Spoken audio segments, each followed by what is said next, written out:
Hello, I'm Elliot from Fourier Audio, and today we're going to look at how to get started with your transform engine.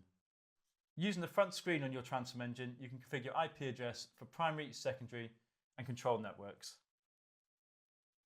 Once configured, you can launch the Transform client software, and in here you'll see Connect to New Device. Enter in your IP address of your transform engine.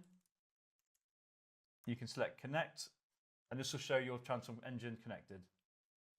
Once launched, you'll see your Home tab, Library and System tabs.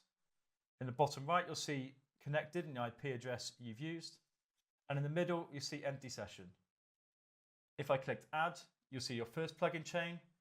You'll see audio passing through, as we've already routed our Dante audio.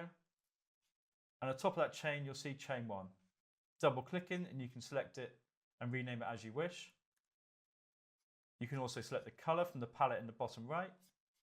And just below here, you'll see routing. Here I can select my channel widths.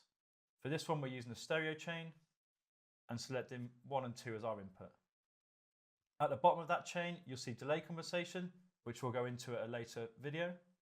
And below that, we'll see output routing. Again, selecting channel widths. And for this chain, we selected 1 and 2.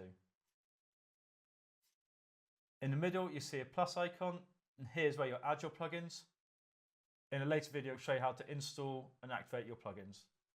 So along with videos about how to add plugins and remove plugins and delay conversation, we'll also take a deep dive into the Library tab and the System tab with show files and system status.